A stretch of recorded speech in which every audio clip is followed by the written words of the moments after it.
பத்திரிகை நண்பர்கள், ஊடக நண்பர்கள் எல்லாருக்குமே வந்து என்னுடைய அன்பான வாழ்த்துக்களை தெரிவிச்சுக்கிறேன். ப்ரொடியூசர் சார் வந்து கேட்ட மாதிரி தான், பித்தளை மாத்தி படத்தை வந்து அதாவது நிறைய பேர் கூப்பிட்ருந்தோம், ஆனால் வரல அப்படின்னு சொல்லிட்டாரு. ஏன்னா கல்யாணம். முதல்ல வந்து நண்பன் உமாபதி அவர்களுக்கும் மணமக்கள் ஐஸ்வர்யா அவர்களுக்கு இருவருக்கும் என்னுடைய ஐஸ்வர்யா அர்ஜுன் இல்லையா, என்னுடைய மனமார்ந்த வாழ்த்துக்களை உங்கள் சார்பாகவும் என்னுடைய சார்பாகவும் தெரிவிச்சுக்கிறேன். ஒரு திருமண நாளன்றே, திருமணம் நடக்கிற அந்த ரிசப்ஷன் அன்றைக்கே வந்து ஒரு படம் ரிலீஸ் ஆகுறது அப்படிங்கிறது வந்து ஒரு மிகப்பெரிய பிளெஸ்ஸிங்னு சொல்லலாம். இந்த படத்துக்காக எவ்வளோ போராடினார் அப்படின்னு எனக்கு தான் தெரியும் மாணிக் சார். அது நிறைய கதைகள் இருக்குது அதுக்கு பின்னால். இந்த கதைக்கு பின்னால் ஒரு கதையை பண்ணுறதுக்கு முன்னால் பல கதைகள் இருக்குது. அவர் போராடி என்னென்னவோ ஸ்ட்ரகிளிங்க. கரெக்டாக படம் ரிலீஸ் ஆகிறதுக்கு போது கொரோனா டைம், நிறைய பிளான் பண்ண மாதிரி பண்ண முடியல, திரையரங்குகள் கிடைக்கல, அப்படி இப்படின்னு நிறைய விஷயங்கள் தாண்டி இப்போ வந்து இந்த படம் வந்து திரைக்கு வர இருக்குது. பித்தளை மாற்றின்னு, பத்தரை மாற்றுன்னு சொல்லி ஒன்று சொல்லுவாங்க. அதாவது 10க்கு அரை செம்பில் வந்து தங்க கொடுத்தா அந்த இது நகை செய்ய முடியும் அப்படின்னு சொல்லுவாங்க. அது மாதிரி நகை செய்கிறதுக்கு எவ்வளோ கஷ்டமோ, இது வந்து ஆக்சுவலாக சித்தர்கள் காலத்தில் சொல்லுவாங்க 10க்கு அரை மாற்று பத்தரை மாற்றும்பாங்க. அது மாதிரி பித்தளை மாற்று அப்படின்னா அந்த படத்தில் வந்து கேரக்டர் வந்து அந்த மாதிரி நிறைய மெசேஜ் இருக்குது இதில். அதாவது குடிக்கிறவங்க, குடியாளர்கள், அந்த இதிலே பார்த்துருப்பீங்க சாங்லேயே, குடியாளருக்காக சங்கம் இருக்கணும், அதுக்கு இன்னொரு கொள்கை இருக்கணும் அப்படின்னு. ஆனால் அப்படிலாம் வந்துருச்சு. ஆனால் அதை தாண்டி படத்தில் வந்து ஸ்ட்ராங்கான ஒரு மெசேஜ் சொல்லியிருக்காரு மாணிக் வித்யா சார். இந்த படம் மிகப்பெரிய அளவில் வெற்றி பெறணும். உங்களுக்கு மிகப்பெரிய அளவில் வந்து வாழ்த்துக்களையும் கண்டென்ட்டையும் கொடுக்கறதுக்கு எங்கள் அண்ணன்கள் இருக்காங்க.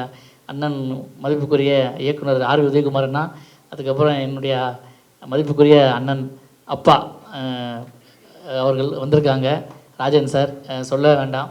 ஸோ இந்த படத்தை நல்லபடியாக ப்ரமோஷன் பண்ணி வெற்றி படமாக ஆக்கணும்னு படக்குழுக்கள் சார்பாக உங்கள்கிட்ட வேண்டி கேட்டுக்கிறேன். நன்றி, வணக்கம். ஒரு நிகழ்ச்சின்னு வந்தால் வந்து ஏதோ ஒரு சில விஷயம் அழகாக இருக்கணும், புரியுதா? ஆனால் இங்கே பார்க்குறதுல வந்து எனக்கு ரொம்ப அழகாக தெரிகிறது பத்திரிகை ஊடக நண்பர்கள் தான். ஏன்னா ஒன்றும் இல்லை, ஒரு சின்ன கேரக்டரில் நடித்ததையே என்னை நல்லபடியாக நீங்கள் எழுதுனதுனால நிறைய பேர் என்னை வந்து ஃபோனில் தொடர்பு கொண்டு நல்லா நடிச்சிருக்கீங்க. என்னால் நான் நடிக்கவே இல்லை, சும்மா ஜஸ்ட் லைக் தட் அப்படியே பேசிட்டு வந்தேன். இப்போ அதுதான் நடிப்புங்கிறாங்க போல இருக்கு. பட் எனிவே, அது முழுக்க அந்த படத்தில் நான் நடித்ததுக்கோ அதில் கிடைச்ச பேர், அதுக்கு காரணமே வந்து அந்த படத்தோட இயக்குனர் துரை செந்தில்குமார் தான். உங்களுக்கு மீண்டும் எனது இரு கரம் கூப்பி எனது நன்றியை தெரிவித்துக் கொள்கிறேன். பித்தளை மாற்றி படத்தோட இந்த ட்ரெய்லரு 2 சாங்கையும் பார்த்தோம். மிக பிரமாதமாக பண்ணியிருக்காங்க அந்த தம்பி.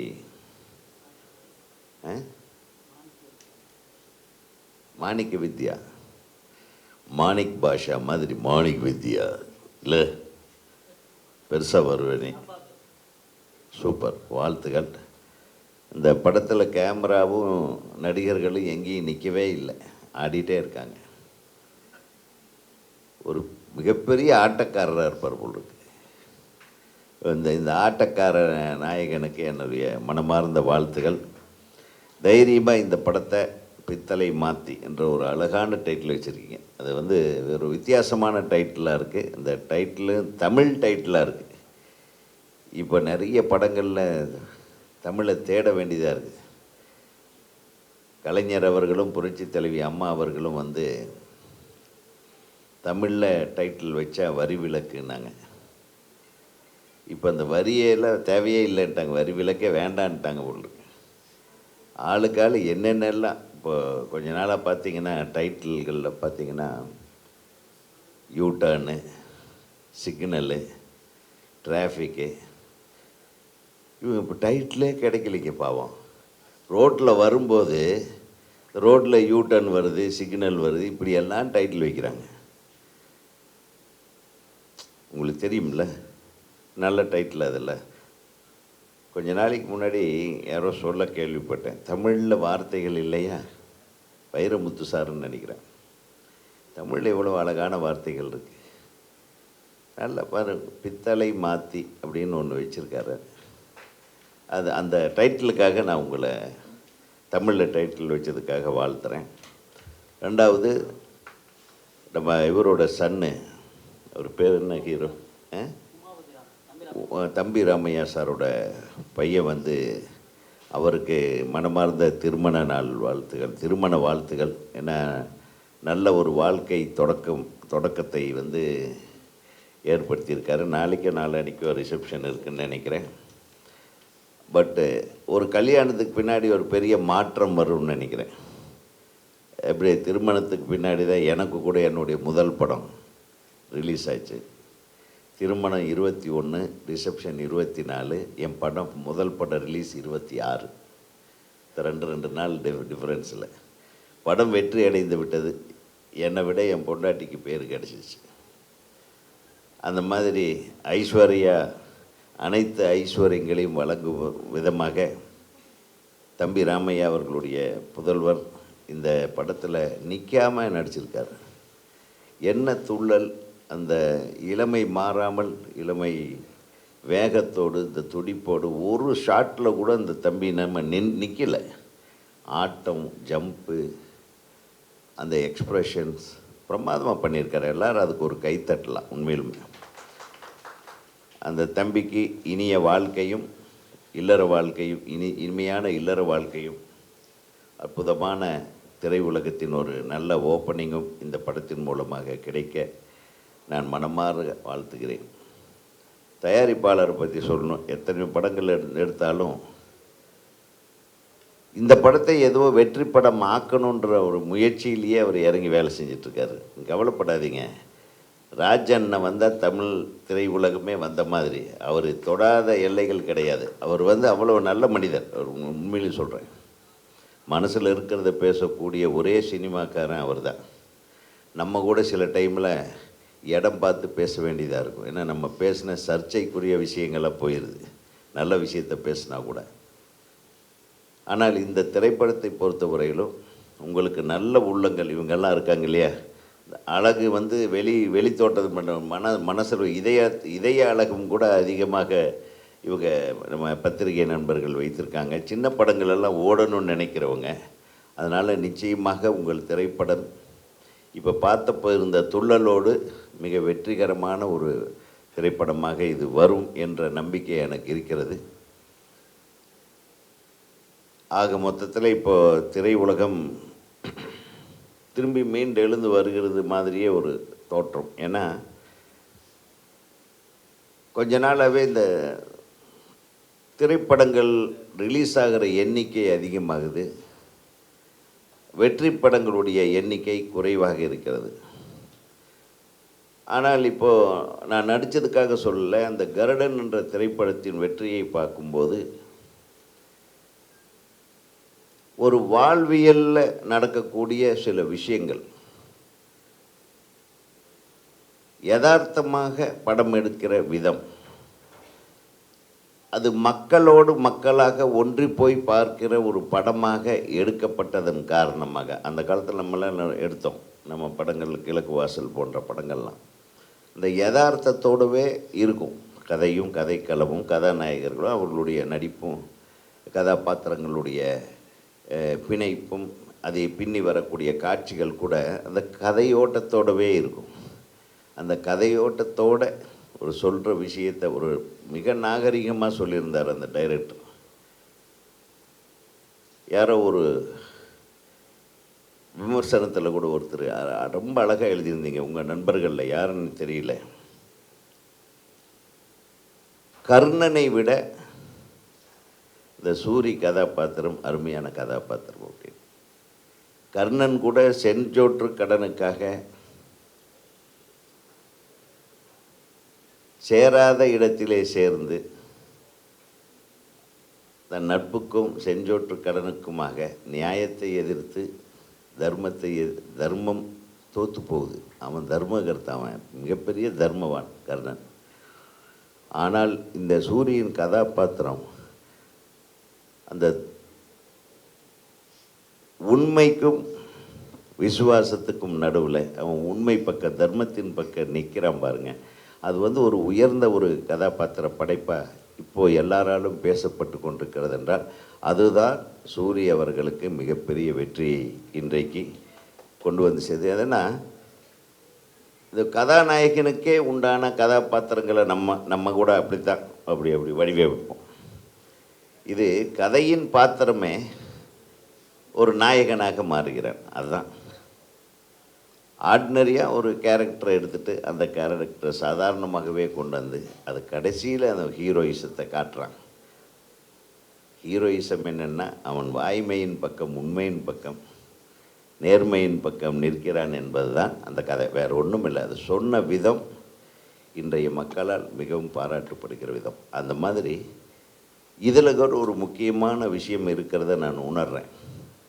இப்படியெல்லாம் ஆடிட்டும் பாடிட்டு இருக்கிற பையன் என்ன செய்கிறான்றத இந்த படத்தோட ஒரு கதை களமாக இருக்கும்.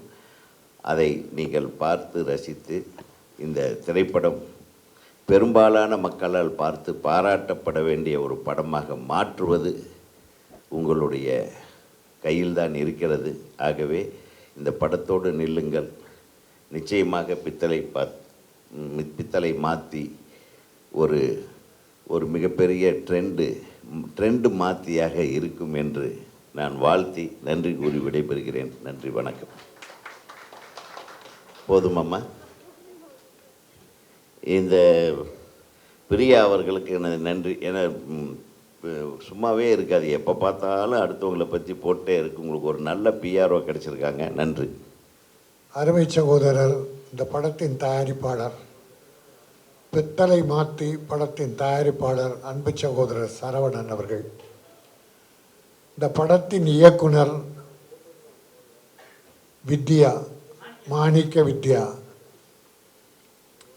இசையமைப்பாளர், தொழில்நுட்ப கலைஞர்கள், நடித்த நண்பர்கள் அத்தனை பேருக்கும் என்னுடைய வாழ்த்துக்களை தெரிவிப்பதோடு, தம்பி ராமையா என்னுடைய குடும்ப நண்பர் மட்டுமல்ல, தம்பி, அவருடைய மகனுக்கும் ஐஸ்வர்யாவுக்கும் திருமணம் நடந்து வரவேற்பு நிகழ்ச்சியினால் எனக்கு நடக்கும்போது அந்த தம்பி தான் இதில் ஹீரோ. தம்பி ராமையாவுடைய மகன். அவர் வாழ்க்கையில் வெற்றி பெற வேண்டும், இந்த படமும் வெற்றி பெற்று அவருக்கு நல்ல எதிர்காலத்தை உருவாக்கி தர வேண்டும். அந்த தம்பதிகள் நலமோடும் வளமோடும் நீடூழி வாழ வேண்டும். தமிழ் சினிமாவில் பெரும் பங்கும் புகழும் பெற வேண்டும் என வாழ்த்துகிறேன். அருமை தம்பி உதயகுமார் அவர்கள்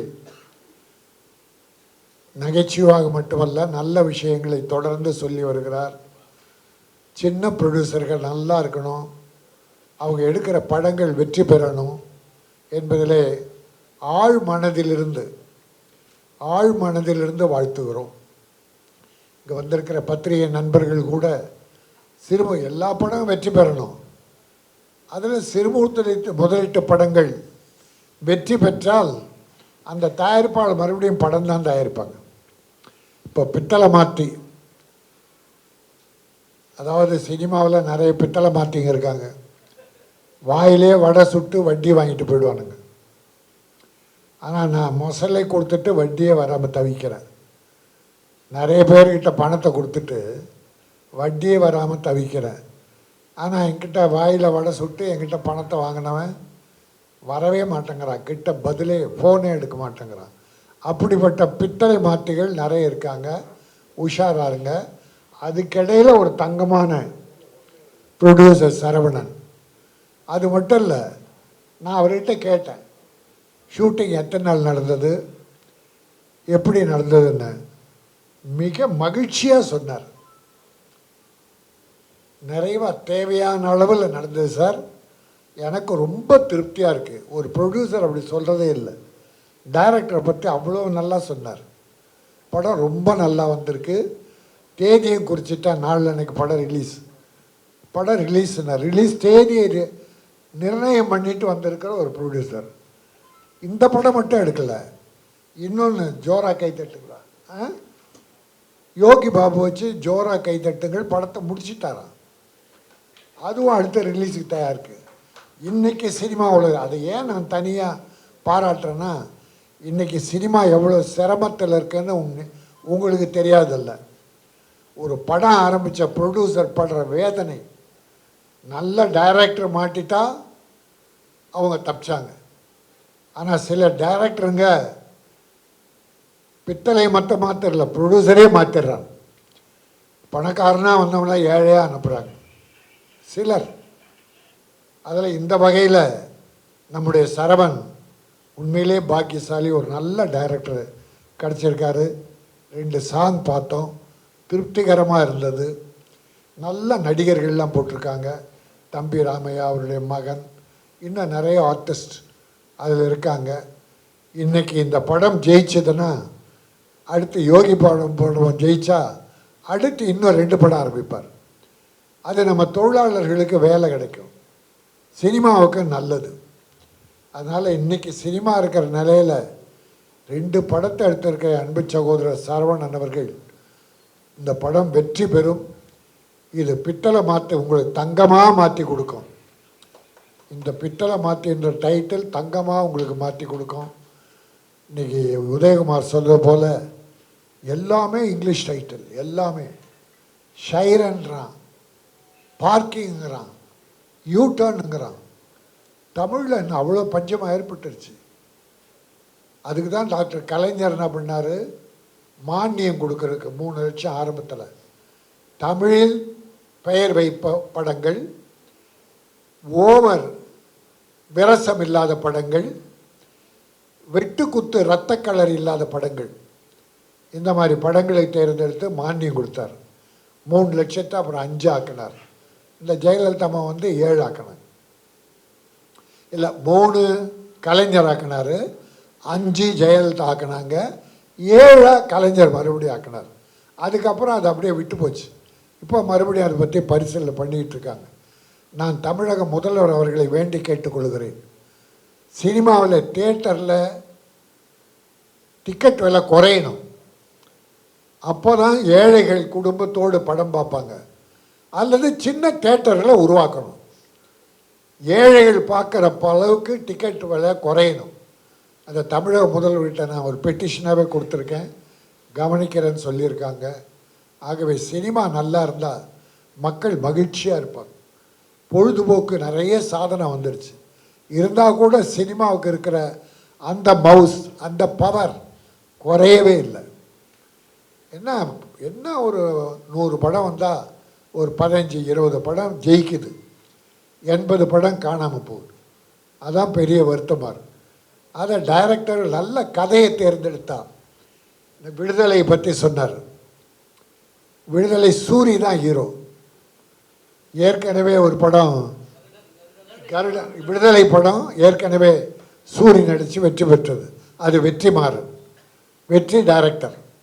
இப்போ கருடன் படத்துலேயும் அந்த தம்பி சக்ஸஸ் பண்ணியிருக்காருன்னா, கதை மண் வாசனை மிக்க கதை, தமிழ் பண்பாடு மிக்க கதை. ஆங்கிலத்தை போய் திருடிட்டு வர வேண்டாம். தமிழில் ஒவ்வொரு கிராமத்தில், ஒவ்வொரு தெருவில், ஒவ்வொரு வீட்லேயும் கதை இருக்குது. ஒவ்வொரு சம்பவம் ஒரு கதை தான். நீங்கள் கம்பராமாயணம் எடுத்துட்டா விஜயகுமாருக்கு தெரியும், ஒரு கதைக்குள்ளே இன்னொரு கதை பண்ணலாம். நிறைய கதைகள் இருக்குது. மகாபாரதம், அதில் எவ்வளோ கதைகள் இருக்குது, பண்ணுறாங்க. அதை நம்ம அதை தமிழ் உணர்ந்தவர்கள் கதையாக பண்ணுறாங்க. ஆகவே தமிழில் மண் வாசனையோடு எடுக்கிற படங்கள், தமிழ் பண்பாடு கலாச்சாரம் மீறாத தமிழ் ஒழுக்கத்தோடு எடுக்கிற படங்கள் மக்கள் மனதை போய் சேருகிறது, அது வெற்றி பெறுகிறது. அந்த வகையிலே இந்த பித்தளை மாற்றி படம் தங்கமாக மாற்றி என் ப்ரொடியூசர் சரவணன் வெற்றி பெற வைக்க வேண்டும். டைரக்டருக்கும் அடுத்த படம் கிடைக்கணும். அது தொழில்நுட்ப கலைஞர்கள் அத்தனை பேரும் வெற்றி பெற வேண்டும் என வாழ்த்தி, பிரியா ரொம்ப நாளைக்கு அப்புறம் எனக்கு கூப்பிட்டாங்க, ஒரு நல்ல பிஆர்ஓ, தொடர்ந்து அவங்களும் படம் பண்ணணும் சொல்லி அழகிய இப்போ தமிழ் மகள். ஆமாம், உன் பேர் என்ன? சிவஸ்ரீ. சிவஸ்ரீ நல்ல அழகிய பெண், அழகிய தமிழ், நல்ல தமிழ் பேசுங்க. ஆனால் வர்றவங்கெல்லாம் ஒரு சில வார்த்தைன்னு வச்சுங்க, நன்றி வணக்கம் இப்போ உட்காந்துருவாங்க. ஆக நன்றி வணக்கம். இந்த பித்தளை மாற்றி படத்தினுடைய ஆர்ட் டைரக்டர் கலை இயக்குனரை நான் ஒர்க் பண்ணியிருக்கேன். அதில் ஒரு சின்ன கேரக்டர் ரோல் வேறு டைரக்டர் என்ன நடிக்க கொடுத்துருந்தாரு. அதுக்கு ப்ரொடியூசருக்கும் டைரக்டருக்கும் நான் நன்றி சொல்லிக்கிறேன்.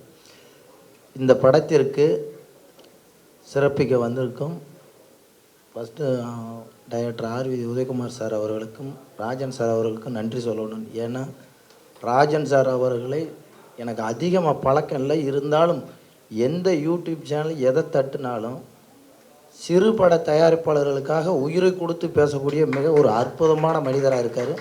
அவரை போன்றவர்களை நம்மளாம் பாதுகாத்து வைக்கணும். ஏன்னா சின்ன படம் பெரிய படம் இல்லாமல் நான் யூடியூப்பில் எங்கே தட்டினாலும் சின்ன பட ப்ரொடியூசர்களுக்காகவும் சின்ன படத்தில் பணிபுரிஞ்ச டெக்னீஷியனுக்காகவும் குரல் கொடுத்துக்கிட்டு இருக்க ஒரே மனிதர் ராஜன் சார் அவர்கள் தான். அவருக்கு திரும்ப ஒரு தடவை நன்றி சொல்லிக்கிறேன்.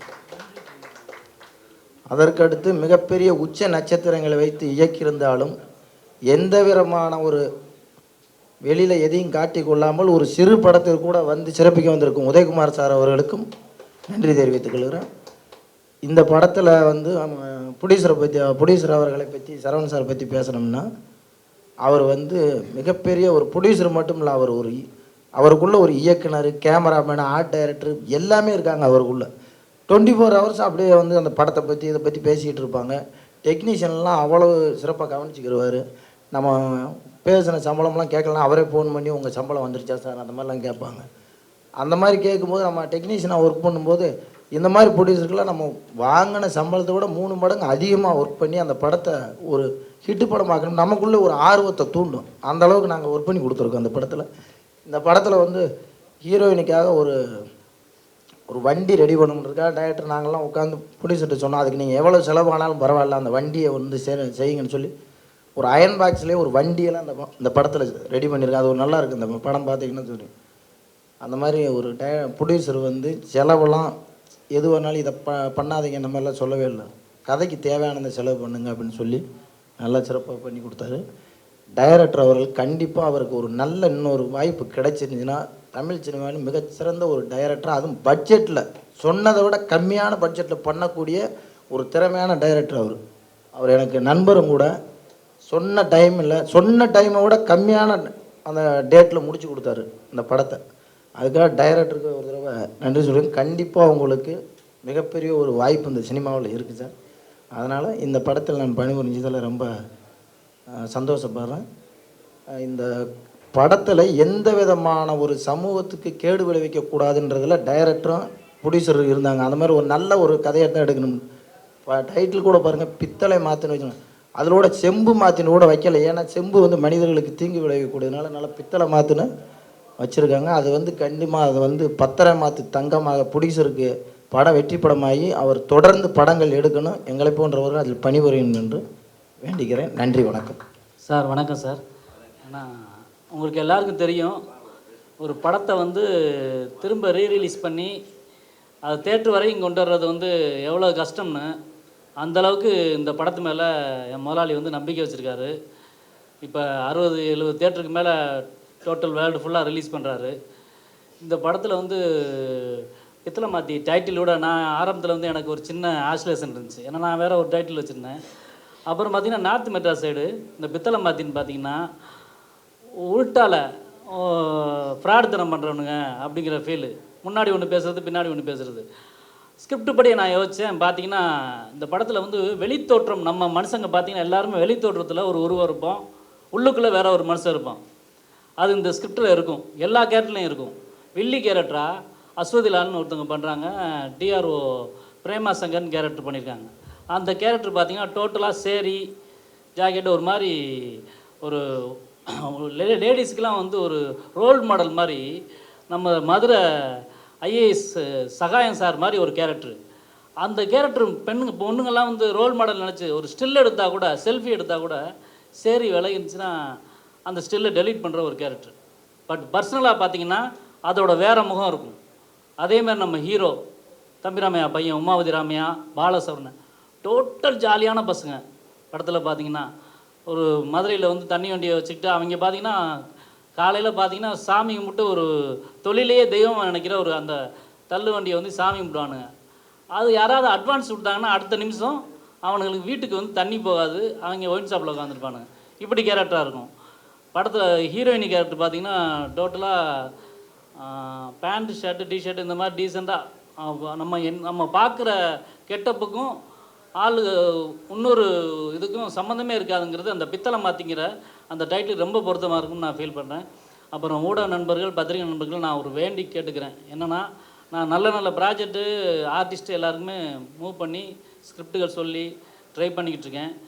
இந்த படம் ரீரிலீஸ் மூலம் எனக்கு நீங்கள் கொடுக்குற ஆதரவுலையும் இதுலையும் முதலாளியோட இந்த சப்போர்ட்டில் எனக்கு அது ஒரு ரீஎன்ட்ரிக்கு அவங்களோட விசிட்டிங் கார்டாக இது அமைகிறதுக்கு நீங்கள் தான் ஹெல்ப் பண்ணணும். தயவுசெய்து எல்லாம் தெரியும். நான் எவ்வளோ கஷ்டம். ஒரு டி ராஜேந்திரன் சார் அப்போவே சொன்னார், ஸ்கிரிப்ட் எவ்வளோ வேணாலும் பண்ணலாம், எவ்வளோ வித்தியாசம் வேணாலும் பண்ணலாம், ஆனால் அதை கையில் வச்சுக்கிட்டே தெரிய வேண்டியதுதான்.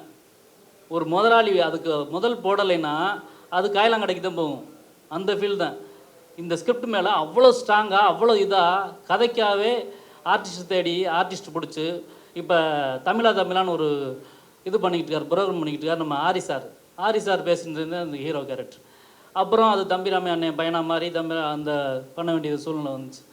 அது என்ன சொல்ல வரேன்னா, அந்தளவுக்கு ஸ்கிரிப்ட் மேலே ரொம்ப ஸ்ட்ராங்காக இருந்தார் முதலாளி. இப்போ அடுத்து ஜோரா கைதட்டுக்குன்னு நம்ம யோகி பாபு வச்சு பண்ணிக்கிட்டு இருக்காரு. அது ரிலீஸ்க்கு ரெடி ஆகிட்டுருக்கு. அவரோட பிரதர் கூட பாய்சன் ஒரு படம் நியூ பேஸை வச்சு எடுத்துக்கிட்டு இருக்காப்புல. அதனால் முதலாளியும் ஒரு டைரக்ஷன் மூமெண்ட்ஸில் இருக்கார். அடுத்து பண்ணுவார். வாழ்த்துக்கள் முதலாளி. நீங்கள் பண்ணுற சப்போர்ட்டில் அவர் ஜெயிச்சா அடுத்து ஜோரா கைதட்டும் நல்லா பிஸ்னஸ் ஆகும், அடுத்தடுத்த படங்களும் இதாகும். எனக்கும் இது மிகப்பெரிய வாய்ப்பு அமையும். நீங்கள் எல்லோரும் வந்திருந்து R Udhayakumar sir, Rajan sir, காதல் சுமார் எல்லாருமே வந்திருந்து எனக்கு வாழ்த்து சொன்னதுக்கு ரொம்ப நன்றி தெரிவிச்சுக்கிறேன் சார். ரொம்ப தேங்க்ஸ். இந்த படத்தை பற்றி நான் ரொம்ப பேசிட்டு பின்னாடி கஷ்டப்பட தேவையில்லைன்னு நினைக்கிறேன். ஏன்னா எப்போவுமே ஒரு படம் சார் ஒரு குழந்தை மாதிரி. அந்த குழந்தைக்கு தாய் டைரக்டர்னா தகப்பன் தயாரிப்பாளர் தான் சார். ஏன்னா எந்த வகையிலையும் ஒரு குழந்தை சின்னதாக ஒரு அடிபட்டோ ஏதோ ஒரு இருக்கும்போது அதை அப்படியே தூக்கி கொண்டு போயிட்டு நடுத்தருவில் போட்டு போகிறதுக்கு ஒரு தகப்பனுக்கு அழகில்லை. அதை சரி பண்ணணும். சரி பண்ணதுக்கப்புறம் அவர் நடக்க விடணும். நடக்க விட்டதுக்கப்புறம் ஓட விடணும். அந்த வேலையை தான் நான் செஞ்சுருக்கேன். ஏன்னா என்னை நம்பி, நான் அவரை நம்பி, ஏன்னா நாங்கள் 2 பேரும் என்னுடைய முதல் படமே தெரியும், கலையாத நினைவுங்கிற படத்தில். அந்த படத்தில் எனக்கு கடைசி நேரத்தில் இணை இயக்குனர் எனக்கு வேலை செஞ்சார். அதுக்கப்புறம் ரொம்ப வருஷம் கழித்து, ஒரு 10 வருஷம் கழித்து அவரை மீட் பண்ணும்போது நான் நினச்சவங்களாம் பெரிய டேரக்டராக இருப்பாங்க. அந்த படமே என் வாழ்க்கையில் பார்த்தீங்கன்னா மிகப்பெரிய ஒரு அனுபவத்தை கொடுத்துச்சு. ஏன்னா அந்த படம் நான் பார்த்துட்டு அது 100% ஓடாதுன்னு எனக்கு தெரியும். ஆனால் நான் வச்சுருந்த விளம்பரங்கள்லாம் பார்த்துட்டு நிறைய பேர் அந்த படத்தை எனக்கு வியாபார ரீதியாக எனக்கு சிட்டி கொடுங்க, செங்கல்பட்டு கொடுங்கலாம் கேட்டாங்க. நான் அவங்களெல்லாம் சொன்ன ஒரே ஒரு வார்த்தை, அந்த படம் ஓடாது, இதனுடைய நஷ்டம் கஷ்டம் எல்லாத்தையும் நானே அடிச்சுட்டு போகிறேன் அப்படின்னு நான் உண்மையிலே சத்தியமாக சொல்கிறேன். நான் இது சினிமாவுக்காக சொல்லலை. என் மனசில் ஒவ்வொரு வார்த்தையும் என்னால் மூடி வச்சுலாம் பழக்கம் இல்லை. மனசில் தோன்றதை அப்படியே சொல்கிற கேரக்டர் தான் என்கிட்ட. அந்த மாதிரி அந்த படத்தை விட்டுட்டு அதுக்கடுத்து அடாவடி உங்களுக்கே தெரியும், சத்யராஜர் படம். படத்துடைய ரீமேக்கு அது பார்த்தீங்கன்னா சென்சார் போர்டு அந்த டைமில் தினத்தந்தியில் பார்த்தீங்கன்னா சத்யராஜ் படத்துக்கு தடை அப்படின்னு தான் போட்டிருப்பாங்க. அது மீண்டும் ஒரு குற்றப்பத்திரிக்கைன்னு சொல்லி என்கிட்ட ரொம்ப பேர் சொல்லிக்கிட்டு இருந்தாங்க. அந்த படத்தையும் அதே மாதிரி தான் டெல்லி வரைக்கும் நான் அதை இது பண்ணி அதை சென்சார் வாங்கிட்டு அதையும் ரிலீஸ் பண்ணேன். அப்படி எனக்கு ஓடாத படங்களையும் நான் ரிலீஸ் பண்ணவன். ஓடுன்னு தெரிஞ்ச ஒரு படத்தை நான் எப்படி ஓடுவேன்? நான் வந்த நேரம் அந்த மாதிரி. ஏன்னா அந்த டைமில் எனக்கு என் உடல் ரீதியாகவும் சரி, ஏன்னா இந்த படம் எனக்கு மிகப்பெரிய அனுபவத்தை கொடுத்துச்சு. இந்த படம் எடுத்துக்கிட்டு இருக்கும்போது எனக்கு சொல்ல முடியாத வார்த்தைகள். ஏன்னா ஊடகங்கள் நான் உங்களை நான் உண்மையை பேசுனுங்கிறக்காக சொல்கிறேன். அது எல்லாத்துக்குமே தெரியும். இந்த படம் எடுத்துக்கிட்டு இருக்கும்போது என்னோடய ஹார்ட் அட்டாக், ஒரே ஒரு ஷெட்யூல் முடிச்சுட்டு வந்துட்டு என்னோடய ஹார்ட் அட்டாக் 4 ஸ்டாண்ட் உள்ளுக்கு இருக்குது. ஸோ இதுக்கப்புறம் என் தம்பி, என் ஃபேமிலியே சொல்லிட்டாங்க, இதுக்கப்புறம் நீ படத்துக்குலாம் போவேனா, ஒரு 1 கோடி ரூபா லாஸ், பரவாயில்ல போயிட்டு போகுது, நீ வீட்டில் முடிட்டு உட்காந்துட்டு சொல்லிட்டாங்க. அந்த ரேஞ்சில் பேசிட்டாங்க. ஆனால் அவருக்கு முதல் படம், இந்த படம் நான் எடுக்கலைன்னா அவர் கண்டிப்பாக ஒரு சினிமாவில் உங்களுக்கு தெரியும், முதல்ல ஒரு படம் ஓடலைன்னா என்ன ஆகும்? ஒரு துரதிர்ஷ்டவாதியாக நிற்க வச்சுருவாங்க. கடைசி வரைக்கும் அவர் காலம்பூரா அப்படி தான் அலைய முடியும். நம்ப மாட்டீங்க, என்னால் எந்திரிச்சு நிற்க முடியாது. 3வது மாதத்தில் அவருக்காக நான் ஃப்ளைட் எடுத்துகிட்டு அந்த சூட்கேஸ் என்னால் பேக்கை தூக்கி மேலே வைக்க முடியாது ஃப்ளைட்டுக்குள்ளே. அந்த சூழ்நிலையும் நான் இந்த படத்தை முடிக்கணுங்கிறக்காக நான் வேலை செஞ்சேன். அப்படி ஒரு படம் சரியான சூழ்நிலை வெளியாகலை. அதற்காகவே நான் வருத்தப்படவும் இல்லை. நான் அன்றைக்கி நான் முடிவு பண்ணிட்டேன். இப்போ நான் என்னுடைய காசு போச்சு நினச்சி வருத்தப்பட்டதை விட, நான் என்னை நம்பி ஒருத்தர் வந்திருக்காரு, நானும் அவரை நம்பி வந்திருக்கோம், நாளைக்கு நம்மளுடைய ஃப்ரெண்ட்ஷிப் மட்டும் இல்லை, அவருக்கு அடுத்த படம் எப்படி கிடைக்கும், இதெல்லாம் நான் யோசித்தேன். அதற்காக இதுக்கான நான் இப்போ முதல் சொன்ன மாதிரி தான் என் குழந்தைய சரியாக பண்ணியிருக்கேன், ஓட விடுறேன், ஓடுறதுக்கு ரெடியாகவும் இருக்குது. அதற்கான கேட்டு வந்துட்டு எங்கள்கிட்ட சரியான ஆர்டிஸ்ட் இல்லை. அவங்க வந்து பேசினா மட்டும்தான் இன்றைக்கி வந்துட்டு ஊடகங்களும் சரி மற்ற எல்லாமும் அந்த வெளிச்சத்துக்கு வரும். ஆனால் நான் உங்களை மட்டும் தான் நம்பி வச்சுட்ருக்கேன். நீங்கள் தான் அந்த கேட்டை திறக்கிற அந்த அந்த கேட்டை திறந்து விடுற சாவியை நீங்கள் தான். ஒன்றும் இல்லை, நீங்கள் வந்துட்டு கேட்டை மட்டும் எங்களை திறந்து விடுங்க, மக்கள்கிட்ட போய் ரீச் பண்ணுற மாதிரி பார்த்துங்க. அந்த படம் திரைக்கு வந்தால் கண்டிப்பாக பேசப்படும். பேசின பெரிய காவியம் அப்படிலாம் இல்லை. இந்த படம் பார்த்தவங்க என்ன சொல்லுவாங்கன்னா, நல்லா தான்டா பண்ணியிருக்காங்க, நல்லா காமெடியாக இருக்குது, என்டர்டைன்மெண்ட்டாக இருக்குது, நல்லா தானே இருக்குது, போர் அடிக்காமல் போகுது, அந்த ரேஞ்சில் இருக்கும். ஒரு பெரிய காவியம் பண்ணி வச்சுருக்காங்க அப்படிலாம் இல்லை. ஓகே, வந்திருக்க அனைவருக்கும் என்னை மனசார வேண்டிக்கிறேன். எனக்கு மட்டும் இல்லை, அவருக்கும் சரி ஒரு மிகப்பெரிய வாய்ப்பு கிடைக்கணும். அடுத்த படங்கள் வந்துட்டு அவர் தேடி வரணும். ஏன்னா இன்னும் அவர்கிட்ட நான் சில விஷயங்கள் சொல்ல முடியாத சூழ்நிலைகள் இருப்பேன். அதை உங்கள்கிட்ட வந்துட்டு நான் அதுதான் மனசார வேண்டி உங்கள்கிட்ட சொல்லிக்கிட்டு இருக்கேன். நன்றி, வணக்கம்.